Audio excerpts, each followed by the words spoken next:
Assalamualaikum warahmatullahi wabarakatuh. Kembali lagi bersama kita di channel Pangeran Cahaya. Hadirin semuanya Allah Subhanahu wa taala dimanapun Anda berada. Jadi bagaimana sebenarnya praktek khalwat yang sebenarnya khalwat yang diinginkan, yang sebenarnya yang dicapai itu.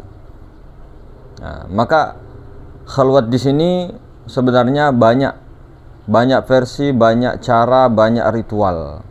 Namun sebenarnya di dalam khalwat ini tingkatan-tingkatannya itu berbeda-beda, tergantung daripada musyahadahnya atau kefanaan di dalam khalwat tersebut. Maka khalwat yang sebenarnya ini menuju kepada praktek tajalli.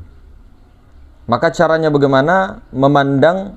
Memandang terlebih dahulu daripada rahasia yang sebenarnya rahasia itu. Jadi menyadari rasa rahasia yang ada meliputi segala sesuatu itu. Disadari dulu Maha Suci yang meliputi itu. Kemudian di mana kedudukan Maha Suci itu pada diri? Tentunya di dalam pusar, di tubuh kosong, di tubuh diam yang di dalam pusar tersebut. Jadi pikiran perasaan kita sadari sendiri deh. Rasakan sendiri di situ. Kalau pikiran sudah diam, bersih, perasaan sudah diam, kemudian sadar ke dalam pusar itu, maka disitulah sebenarnya inti daripada inti. Karena disitulah inti kedudukan, puncak daripada kedudukan. Disitulah juga kedudukannya rahasia zat mutlak.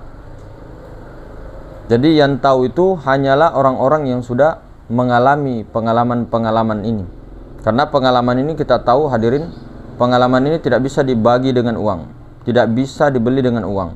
Dan pengalaman ini adalah guru rohani yang terbaik. Bagaimana kalau kita menceritakan sesuatu tapi bukan dengan pengalaman sendiri? Atau kita hanya dengar katanya, kan itu tidak elok. Maka disitulah yang berkuasa pada diri manusia. Disitulah khalwat peleburan yang sebenarnya.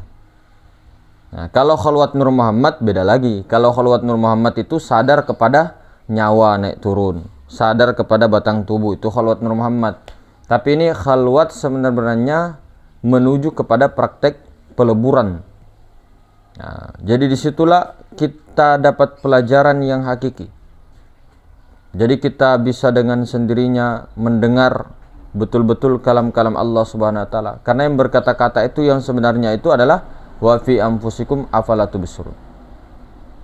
Karena yang menggerakkan daripada nyawa, hati dengan tubuh itu adalah rahasia, itu adalah Allah. Itu adalah zat mutlak, Maha Suci, itulah.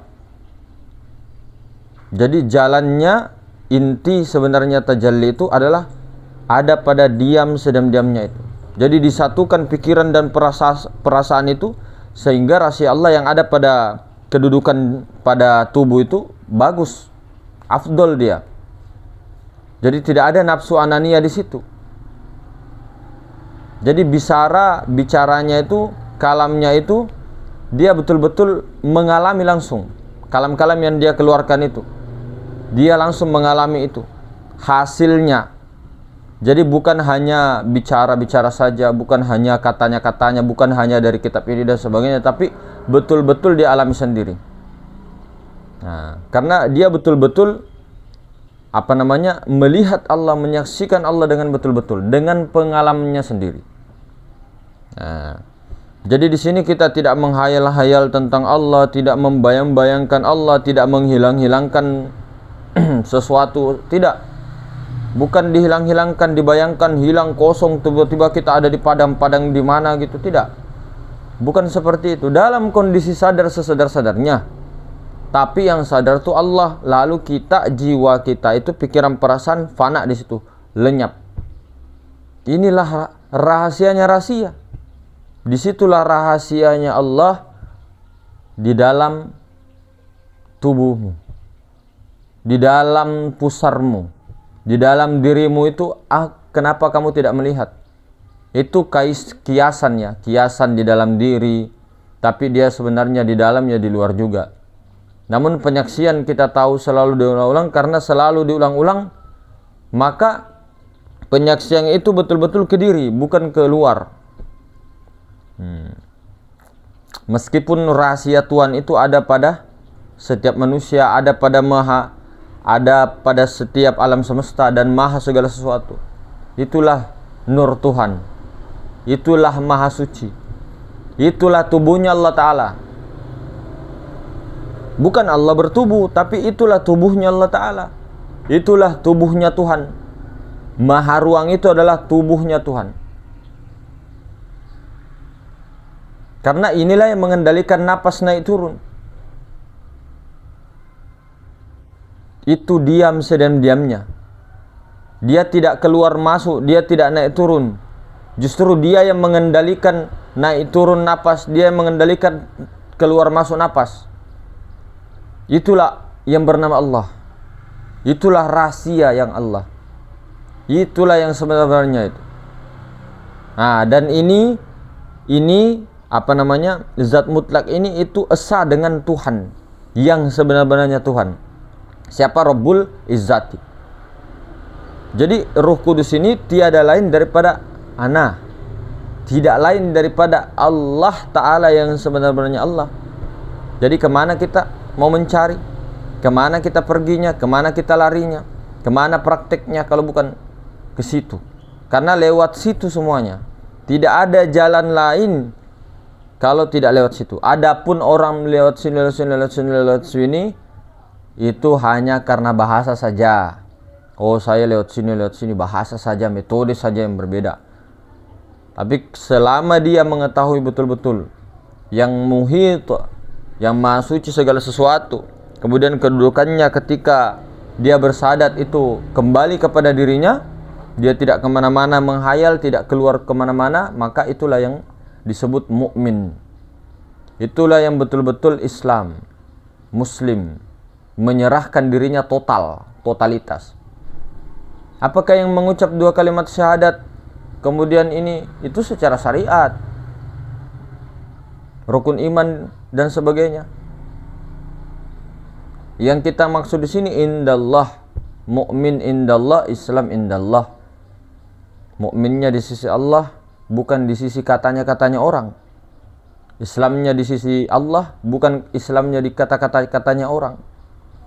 Sehingga rukun Islam hanya mengamalkan saja, artinya hanya menjalankan saja dengan seperti biasanya. Rukun iman, rukun Islam, dikiranya kita sudah cukup, sudah merasa cukup sekali dengan itu semua. Lalu dengan itulah kita ini merasa puas dan merasa hebat dan sudah dijamin masuk surga. Karena yang dikejar surga pahala. Nah, sementara hadirin ternyata pas dihisab tidak ada amalan kita yang diterima, ataupun ada namun sedikit, tapi Allah tidak suka dengan kita. Jadi hadirin semuanya Allah Subhanahu wa taala, kita betul-betul praktekkan betul-betul. Jangan kita juga putus asa, jangan kita juga cepat putus asa, cepat ngedon dan sebagainya. Tidak bisa itu orang memaksakan kehendaknya Allah. Tidak bisa kita itu mau memaksa kehendak kita untuk ikut, untuk Allah ikut kehendak. Tidak. Kalaupun juga itu kita memaksa seperti itu dengan bernafsu ego kita seperti itu, maka itu tidak akan pernah terjadi. Karena Allah Subhanahu wa taala tidak akan mengabulkan doa yang didasari dengan ego, keakuan diri. Kalaupun dikabulkan, ya, ini garis miring. Kalaupun dikabulkan itu tidak barokah hadir. Dan itu pun bukan gara-gara kita yang berdoa sehingga dikabulkan, tidak ada. Semua doa-doa baik itu baikkah burukkah, itu semua Allah Ta'ala juga yang kabulkan. Ini bicara ke dalam, tapi bisa bicara syariat begitu. Bicara syariatnya begitu. Kelihatannya kita yang berdoa lalu dikabulkan oleh Allah karena amalan kita, tidak ada. Tidak ada. Itu di dalam ilmu hakikat yang sesungguhnya tidak seperti itu. Tidak ada istilah cerita kita beramal banyak-banyak terus Allah gara-gara amalan kita, ya memang dikatakan asbab amalan kita, tapi tidak ada bekas amalan itu. Makanya guru-guru kita selalu bilang, Lalu untuk apa ikhtiar? Nah, itu untuk Allah berikan berkat. Semuanya tidak ada bekas, Pak. Mau bagaimanapun juga, di mana bekasnya makhluk? Bekas apa? Digerakkan juga digerakkan, diperlihatkan. Segala-galanya. Dikatakan wujud juga tidak wujud. Jadi di mana bekasnya? Nah, maka begitulah tadi hadirin, bagaimana kita senantiasa yang mana yang dimaksud kembali kepada Allah itu, yang mana yang dimaksud mengembalikan berserah diri kepada Allah itu, ya seperti itu tadi, menyerahkan totalitas, tapi dengan latihan. Sering-sering kita itu, sering-sering. Nah, itu dalam keadaan bersunyi-sunyi, khalwat bersunyi-sunyi, seperti itu. Kalau beramai-ramai berarti musyahadah ke situ sampai betul-betul mesra terus sampai fana. Itu saja. Sambil dalam hati Allah, Allah, Allah, Allah. Nah, kalau khalwat Nur Muhammad, nah itu berarti kesifat. Namun khalwat yang Nur Muhammad itu secara bersunyi-sunyi atau secara rame-rame itu tidak tertahan di sifat keakuannya. Tidak. Keakuannya itu di zat, tapi menyaksikan sifat. Dia justru itu sudah tanazul dia. Khalwat Nur Muhammad itu. Kecuali kalau kita berkhalwat menyaksikan Nur Muhammad, kita yang menyaksikan Nur Muhammad, nah itu baru perjalanan itu. Masih perjalanan. Tapi kalau Allah, zat yang menyaksikan Nur Muhammad, oh itu bukan perjalanan lagi tuh. Itu langsung, Pak. Akunya itu sudah di akunya Allah di situ, menyaksikan Nur Muhammad. Nah, itu beda kalau kita menyaksikan Nur Muhammad, tenggelamkan kita dalam Nur Muhammad, kita tenggelam dalam Nur Muhammad, nah itu baru, itu proses. Tapi kalau Allah Ta'ala yang menyaksikan Nur Muhammad, nah itu bukan proses, itu akunya itu sudah di akunya Allah, cuma tinggal mempertahankan saja. Nah, makanya guru-guru kita biasanya bilang sebelum kita mesra lagi ke Nur Muhammad, maka kita mesrakan dulu di sifat memandang zat. Terus seperti itu. Terus seperti itu. Kemana-mana saksikan zat mutlak itu maha suci itu. Pandang terus ru'yatullah, ru'yatullah, ru'yatullah. Pandanglah Allah, lihatlah, saksikan Allah. Yang melihat itu Rasulullah. Yang melihat Allah, yang sampai kepada Allah, yang wusul kepada Allah, Rasulullah SAW. Lihat itu terus, lihat terus, jangan pedulikan sesuatu. Ketika bergerak sesuatu bukan sesuatu yang lihat, Allah tembus terus, Allah terus tembuskan terus. Ke diri juga Allah. Ke tubuh yang diam itu, diam sedam-diamnya. Baru kita mulut ini kita diam betul sedam-diamnya begitu. Nah, bukan diam tidak mau bicara ini dan itu, enggak. Artinya diamkan itu dalam rahasia itu senantiasa fokus ke situ. Maka khalwat yang paling susah sebenarnya itu, yang paling sulit itu adalah dalam kehidupan sehari-hari. Nah, dalam kehidupan sehari-hari, ketika kita berjalan ke pasar, bekerja dan sebagainya, itu yang paling susah. Kadang kita dilalaikan di situ. Namun kita selalu menekankan bahwa perbanyak syukur, tinggal tunggu mati saja. Jangan terlalu gegabah bernafsu anania untuk mengejar sesuatu yang bukan hak kita. Tapi tetap kita tegaskan ada ikhtiar yang dibuat. Namun jangan juga diyakini kita di situ. Tapi dudukannya Allah. Cuma yang paling penting itu jangan sampai ego kita menghijab kita punya ini. Menghijab. Pengen sekali 24 jam lah. Pengen sekali inilah dan sebagainya. Itu semua ego yang didasari ananiyah. Meskipun itu baik, dalam syariatnya baik, berlomba-lomba dalam kebaikan. Tapi ini masalahnya masalah ke dalam, Pak. Masalah hati yang paling dalam ini tidak bisa kita bohongi. Bahwa nafsu ananiyah itu kelihatannya baik. Ada orang itu sholat, mendirikan sholat nafsu ananiyah maksudnya. Ada itu. Bagus itu kalau begitu. Tidak bagus. Ada orang juga berzikir, menyumbang, bersedekah, tapi nafsu juga. Itu dalam pandangan syariat itu kebaikan. Nah, tapi pandangan ke dalam ternyata dibelah dia punya hati, busuk sebusuk-busuknya. Busuk. Hati kita ini busuk, Pak. Sebusuk-busuknya. Kita tidak keluar, kita busuk-busukkan hati kita ini. Betul-betul parah.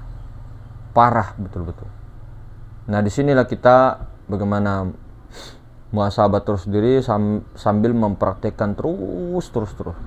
Bukan dari cerita-ceritanya, cerita tapi betul-betul dipraktekkan secara kontinu, terus mesra terus. Jadi mungkin begitu saudara-saudara. Lebih dan kurangnya tetap semangat. Selamat menunaikan bulan suci Ramadan. Mohon maaf lahir dan batin atas segala-galanya, tuan-tuanku, saudara-saudaraku, bunda-bunda dan segalanya. Semoga senantiasa dalam kesehatan, lindungan, dan mohon maaf juga tidak sempat membalas komentar-komentar. Insya Allah saya tetap sangat-sangat apresiasi dan sangat-sangat menghargainya, Masya Allah. Dan saya tetap balas juga salam-salam dari kalian, panjenengan-panjenengan.